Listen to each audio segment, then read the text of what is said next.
Pronto, então, começando a aula de hoje, é sobre Doppler arterial periférico. Vamos começar com algumas indicações.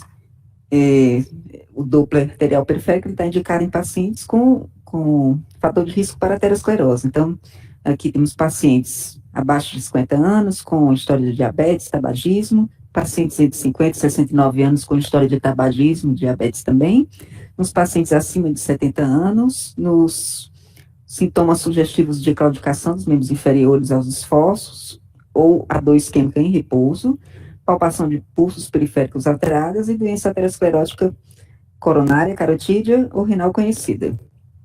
Bom, anatomia dos membros inferiores, a partir da coxa, a gente tem a artéria femoral comum, a profunda e a femoral. Se continuando, a femoral vai da artéria poplítea, e da poplítea partem na perna as artérias tibial posterior, anterior, que se continuam como dorsal do pé, e a artéria fibular. Aqui existem algumas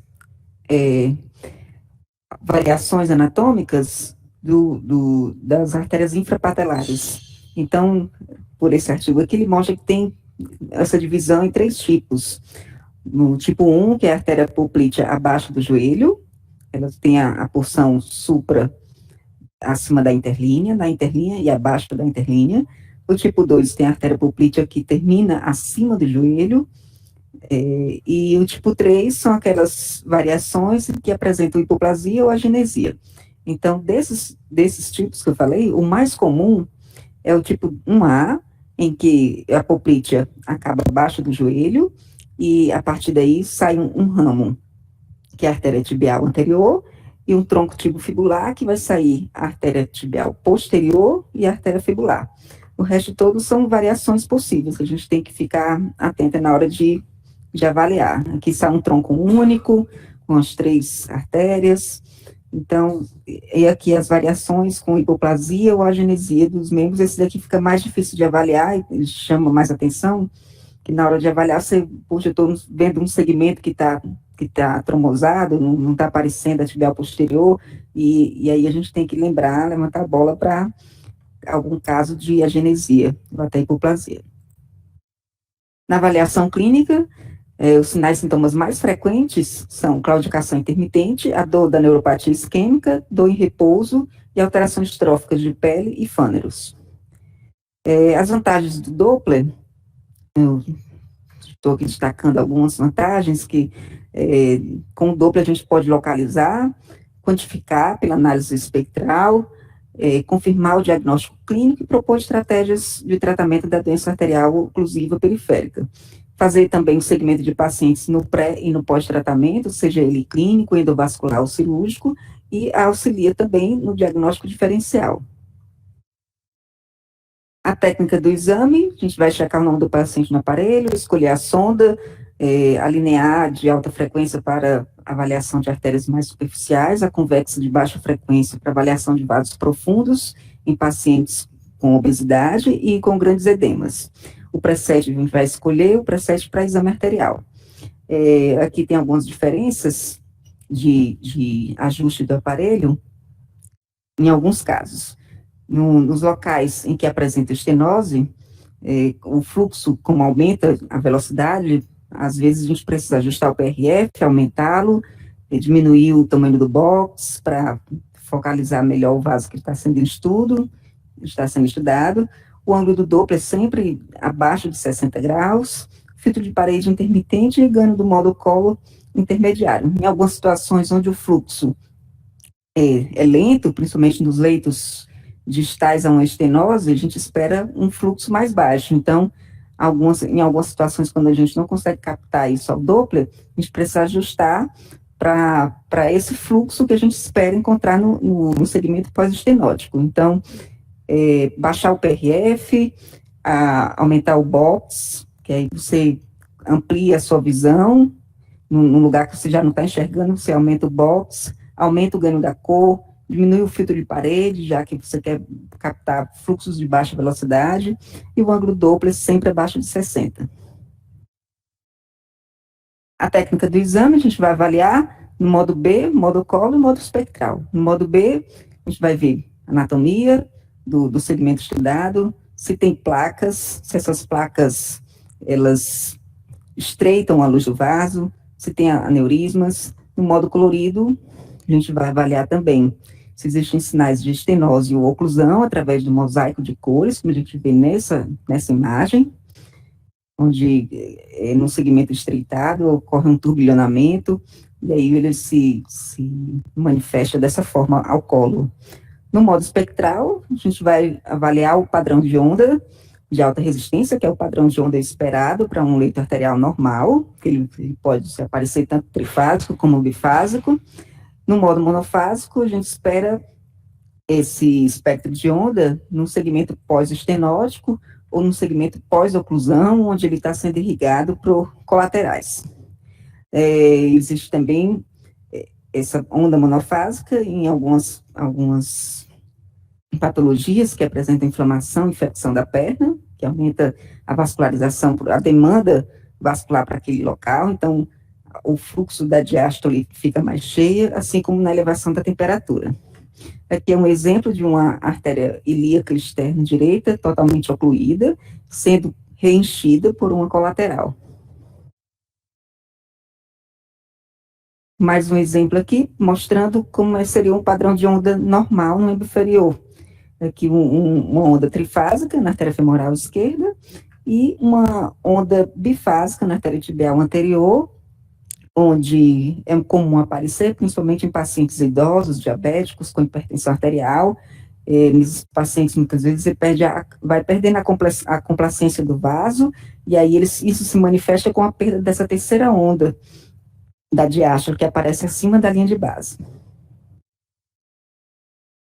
Mais um exemplo, aqui já é um exemplo de um vaso monofásico, seria um leito pós-estenótico, onde a gente vê uma diástole mais cheia, uma sístole mais demorada, abaulada aqui em cima, um espectro de onda, e aqui na artéria tibial anterior, da mesma forma, uma onda monofásica.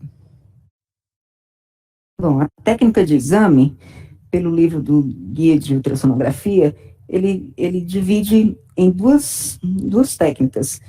Seria um exame diagnóstico, onde eu vou avaliar toda a extensão da artéria do membro. Então, aqui, analisando o membro inferior, a gente começaria pela artéria femoral comum e seguiria ao longo de todo o segmento arterial, você vai estudando cada segmento até o final. No exame de rastreio segmento da doença arterial oclusiva periférica, ele fala de uma avaliação segmentar. O objetivo desse exame seria confirmar a impressão diagnóstica, bem como estadiar a doença, localizando as alterações hemodinâmicas nos segmentos. E esses segmentos seriam o aorto ilíaco, o fêmur poplíteo e o poplíteo tibial.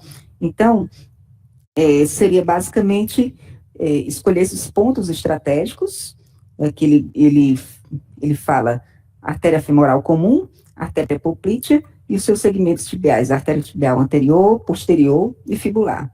A partir desses pontos, a gente vai fazer uma análise, uma avaliação indireta desses segmentos proximais. Então, ao ensonar a artéria femoral comum, eu encontro um padrão de onda normal, eu vou inferir que o segmento proximal, no caso o aorto ilíaco, estaria livre de estreitamentos e estenoses. Então, seria um segmento normal.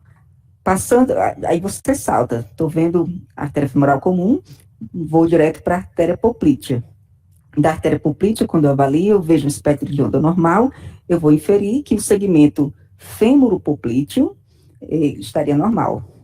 E aí eu passo para os segmentos distais das artérias tibiais anterior, posterior e fibular, onde eu vou avaliar o espectro de onda. Ele se encontra normal, eu chego à conclusão que o meu segmento poplíteo tibial está sem estenoses.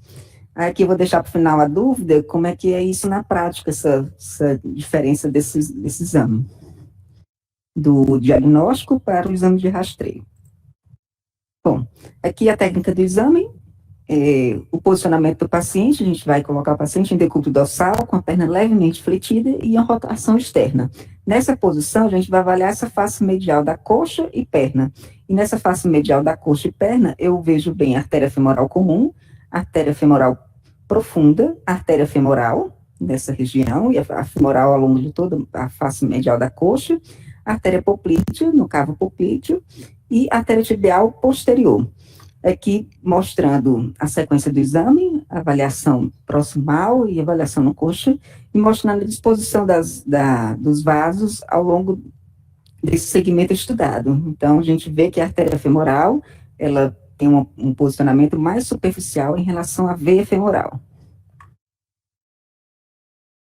Continuando, aqui passei a estudar a artéria femoral, então eu sigo a artéria femoral e no cavo poplíteo eu vou ver a artéria poplítea. Que a artéria poplítea eu vou ver no segmento acima da interlínea, na interlínea e abaixo da interlínea quando ela existir.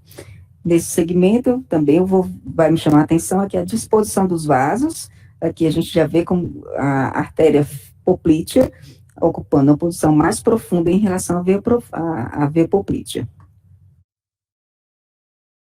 Continuando, a artéria tibial posterior, a gente, ao terminar de examinar a poplítea, é mais fácil de visualizar, começar o exame de distal para proximal nos segmentos de perna. Então, eu vou na região retromaleolar e sigo fazendo a varredura no sentido cranial. E aqui mostrando o trajeto do transdutor ao longo da topografia do vaso. E aqui uma imagem no Doppler, no transverso, a gente vê a sombra da tíbia, e logo ao lado dela, a artéria tibial posterior, com as suas veias homônimas. Bom, a artéria tibial anterior, a gente vai pedir o paciente para estender a perna, e vai começar o estudo também de distal para proximal. Então, nessa porção anterior, se a gente fizer uma varredura no sentido do pé, a gente vai ver a continuação da artéria tibial anterior, como a dorsal do pé, e continuando no sentido ascendente, a gente vai seguindo o trajeto dessa veia, dessa artéria. Aqui, peguei da aula do professor, que eu achei bem interessante como é que é a disposição do transdutor na análise do estudo dos vasos. Então, você vê como o posicionamento e como ajuda na hora do exame. Então, a tibial anterior ficaria nesse compartimento entre a tíbia e a fíbula. Aqui é a parte medial da perna e a parte lateral da perna. Então, na hora que você vai subindo, você tende a puxar um pouco o transdutor para medial, justamente para seguir o compartimento onde se encontra a artéria tibial anterior. E só puxando o gancho, aproveitar a imagem, quando a gente coloca a sonda retromaleolar, a gente vai acompanhar aqui a tibial posterior e retromaleolar lateral, da mesma forma, a gente vai acompanhar as fibulares. Aqui, muitas vezes, só para ver que quando a gente insona a tibial posterior, muitas vezes a gente acaba flagrando também a artéria fibular. Bom, por fim, com a perna levemente fletida, na rotação interna, a gente vai avaliar a artéria fibular. Pode pedir também o paciente para virar em decúbito lateral, que muitas vezes facilita o seu acesso. Então, na região retromaleolar, lateral, no caso já, eu vou seguir fazendo a varredura no sentido cranial, avaliando toda a extensão do vaso. Então, vou ver paredes, vou ver no modo B, vou ver no modo colo, vou registrar, mensurar as velocidades em todas as artérias nos seus segmentos, sempre buscando áreas de estreitamento e de estenose, e nesses locais fazer um estudo de mensuração de velocidade para ver se essa estenose está sendo hemodinamicamente significativa ou não. Nesse slide, ele mostra algumas referências, tanto de diâmetros, como de velocidade de pico sistólico nas principais artérias dos membros inferiores. Então, de proximal para distal, a gente vê que tanto o diâmetro quanto o pico de velocidades sistólicas, eles vão diminuindo conforme você vai se distanciando. Só para ter uma noção, na hora que a gente for avaliar, a gente tendo essa noção de tamanho, já vai saltar aos olhos alguma alteração. A quantificação das estenoses, eu peguei do livro Douglas e Segredos, e a quantificação é feita da seguinte forma: durante a varredura, quando você coloca o colo, você vai procurando alguma área de aliasing, de mosaico de cores, que te chame a atenção para uma possível estenose. Nesse local, eu vou aferir com o Doppler as medidas de velocidade e vou comparar com o segmento imediatamente proximal à área de estudo. Quando essa velocidade ela aumenta menos que 2 vezes a velocidade do segmento imediatamente proximal, a gente teria uma estenose com menos de 50% e, portanto, uma estenose não significativa. Aí, nesses casos, como é não significativa, a gente pode esperar no leito distal a estenose um padrão de morfologia de onda bifásico ou trifásico. Já quando essa velocidade aumenta em cerca de 2 vezes, já teríamos uma estenose significativa entre 50% e 70%. E quando aumenta em cerca de 3 a 4 vezes, nós vamos ter já uma estenose significativa acima de 70%. Nesses casos,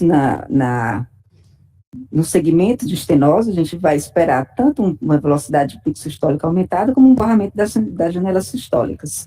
E nos segmentos distais à estenose, a gente espera um fluxo monofásico com baixas velocidades. Em algumas regiões que a estenose é mais significativa ainda, como suboclusão, a gente espera velocidades variáveis, que elas podem ser de tanto normais como reduzidas, e o fluxo distal a essa região, monofásico com baixas velocidades. No segmento onde apresenta oclusão, a gente não vai detectar nenhum efeito Doppler. Um exemplo aqui de uma estenose maior que 70%. Foi feito um estudo da artéria tibial anterior, a gente vê o leito proximal com velocidade de 52 centímetros por segundo, e o leito onde se encontra a estenose, que aqui a gente verifica pelo mosaico de cores, com a velocidade em torno de 270 centímetros por segundo. Ou seja, a gente tem uma velocidade que aumentou 3 a 4 vezes mais em relação ao leito proximal à estenose. Então, aqui a gente conclui que tem uma estenose maior que 70%. Agora, começando o aneurisma da artéria poplítea, tem algumas considerações gerais aqui que são importantes. Dos aneurismas periféricos, o aneurisma da artéria poplítea é o mais frequente. Ele é mais comum em homens acima de 60 anos, é bilateral em 50 a 70% dos pacientes, e em 30 a 50% ele está associado a aneurisma da aorta abdominal. Essas duas últimas observações são importantes até para a gente, se tiver num serviço público que tenha condições de avaliar o paciente como um todo, você mesmo se adiantar e ver como é que está a artéria poplítea contralateral, avaliar a aorta abdominal, se existe essa associação ou não. Nos serviços particulares, muitas vezes não é possível fazer isso, então, no laudo, a gente pode colocar como sugerir que é importante fazer o exame tanto da perna contralateral quanto da aorta abdominal, diante dessa estatística aqui, que é muito alta, a prevalência de aneurismas simultâneos em outras áreas. Bom, então, o seu diagnóstico ele é importante devido ao risco de complicação tromboembólica, e esse risco o paciente apresenta clínica de claudicação intermitente, de dor em repouso, isquemia grave. E aqui, mostrando o critério diagnóstico para aneurisma de artéria poplítea, seria uma dilatação segmentar maior que 50% do calibre no segmento distal. No livro Douglas e Segredos, ele destaca isso, mas nas outras fontes que eu vi, ele só fala dilatação segmentar maior de 50% do calibre em relação ao calibre normal da artéria. Não especifica se você vai comparar o calibre do aneurisma com o segmento proximal ou distal. A ultrassom com Doppler, a gente vai avaliar a presença e a perviedade do aneurisma, ver a localização dele, a extensão, e o diâmetro no eixo axial. A gente vai também observar a presença de trombos, que é importante, porque isso aqui pode embolizar, e fazer diagnóstico diferencial, com cistos poplíteos, cisto de Baker, etc. Bom, aqui é uma imagem de um aneurisma da artéria poplítea com um trombo mural subagudo, já vê que ele é bem hiperecogênico, ocupando toda a luz do vaso. E aqui, um Doppler colorido, mostrando o aneurisma da artéria poplítea com trombo mural hipoecogênico, porém apresentando fluxo. Durante o exame, a gente vai, então, medir o diâmetro maior do aneurisma, tanto no AP quanto no látero lateral, e descrever a sua localização. E também medir os diâmetros AP e lateral das artérias proximais e distais ao aneurisma. No livro, ele coloca no longitudinal, mas é importante que seja medida no axial, porque você vai ter que pegar as medidas tanto no AP como no lateral. Isso aqui foi mais para ilustrar que aqui existe um segmento num calibre, e aqui, quando você coloca o Power Doppler, você visualiza melhor a região desse segmento de calibre normal, se continuando com um aumento do calibre demonstrado aqui pelo aneurisma. Na região do aneurisma, ele já mostra aqui a medida do AP, você faz também do lado lateral, e no segmento distal, onde o calibre volta à sua normalidade, ele faz essa medida nesse segmento também. E aí eu finalizo a aula, agradeço ao professor, que eu peguei muita coisa da aula dele, e também levei em consideração o livro Ultrassom Vascular, o Guia Prático, e o Doppler Sem Segredos.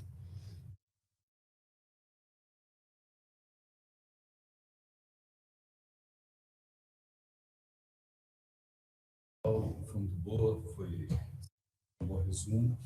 Eu queria colocar só alguns pontos. Um dos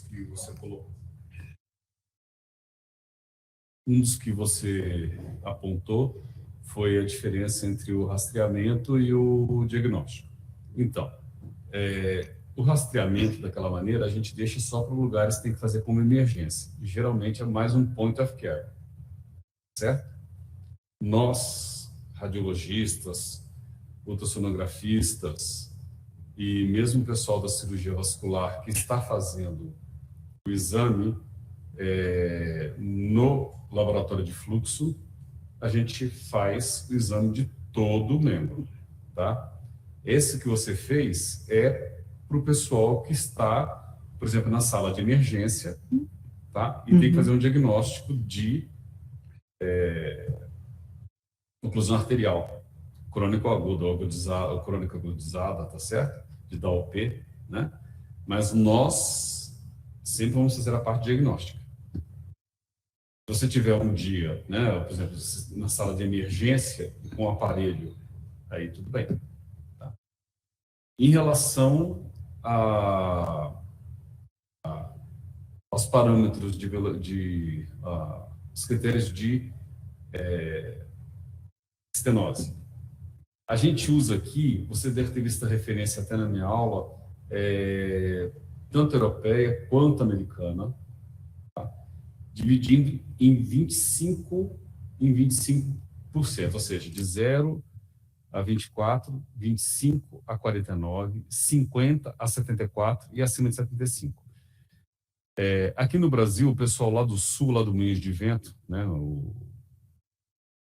fez até tinha um livro bem gostoso de ler, de Doppler, que agora não fugiu o nome dele. Mas ele faleceu, infelizmente ele faleceu. Ele classificava de 25 em 25. Então, eu adoto justamente porque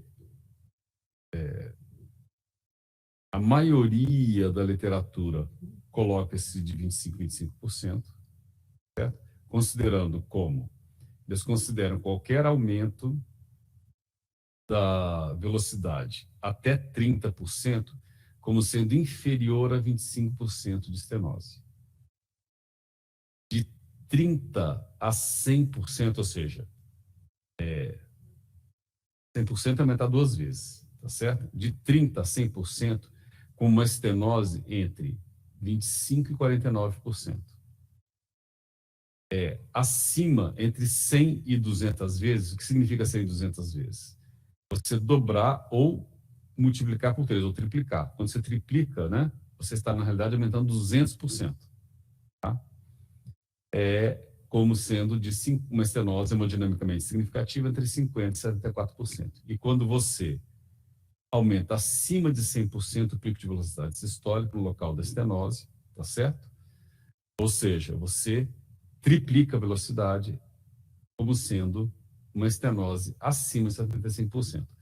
E tem na literatura quem refira a estenose acima de 90% como sendo um aumento maior do que 7 vezes. Essa é no uso que a gente já está próximo da suboclusão, e a gente tem aquele gráfico que você mostrou, você lembra? Da velocidade acompanhando a redução do fluxo, a compensação, né? Acima de 90% já perde esse parâmetro compensatório. Bom, retornando aqui, eu gostaria que você também, se você pudesse colocar o slide 15. Isso. Ali é só para mostrar os locais, a técnica de exame. Quando você insona anteriormente à perna, na verdade é uma insonação a face anterior, né? Certo? Ou anterolateral, tá certo? Você pega quem? A artéria tibial anterior. A artéria tibial anterior, às vezes eu começo superiormente, não começo lá pela dorsal do pé. Por quê?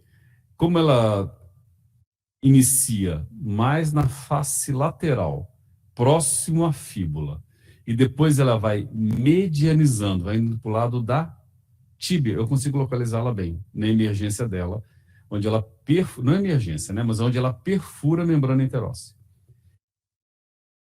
Na literatura, você vai ver descrito nos livros, etc., que insonando dessa maneira, eu posso pegar também a artéria fibular. Na realidade, a artéria fibular é a pior janela ultrassonográfica, porque vai ter a membrana interóssea que vai atenuar o som, tá certo? Na face medial da perna, vendo? Certo? Você consegue insonar a artéria tibial posterior, aí realmente eu começo distal. Por que eu começo distal? Porque a porção proximal dela, lá próximo do tronco tibiofibular, ela vai estar o quê? Mais profunda e mais posterior. Como estou insonando a face medial, eu teria que deslocar o transdutor, né? Mais posteriormente, às vezes dificulta, porque a perna até então estará o quê? Fletida, né? E com rotação externa, para examinar toda aquela face medial. Nessa insonação, nessa janela, eu consigo também insonar a artéria fibular. A única coisa é que a artéria fibular, no terço distal dela, ela se aprofunda para dar ramos que vão se comunicar, né, com a porção distal da artéria tibial posterior e a porção distal da artéria tibial anterior. Então, tanto com a artéria tibial posterior quanto com a artéria tibial anterior. E aí fica mais difícil da gente insonar a parte bem distal da fibular. Tá certo? Essa é a segunda melhor janela para fibular. Qual que é a melhor janela para fibular? É aquela que você colocou ali, onde eu insono a face posterolateral da perna. Essa face posterolateral da perna, eu consigo insonar muito bem a fibular. Tá certo? É a melhor janela. Tá? Mas tudo isso vai depender do quê? Da espessura da perna do paciente. E se o paciente consegue mobilizar a perna adequadamente. Por isso que eu tento usar janelas acessórias, como a da face posteromedial, para insonar a artéria fibular. Não sei se deu para pegar direito. Bom, eu acho que é isso que eu tinha para comentar com você, tá bom? Mas tá excelente a aula.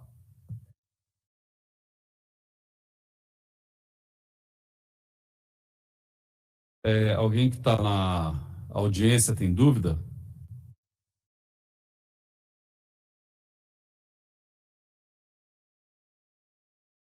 Bom, como ninguém tem dúvida, então vamos dar por encerrado, tá certo? E vamos para a prática do dia a dia. Obrigado.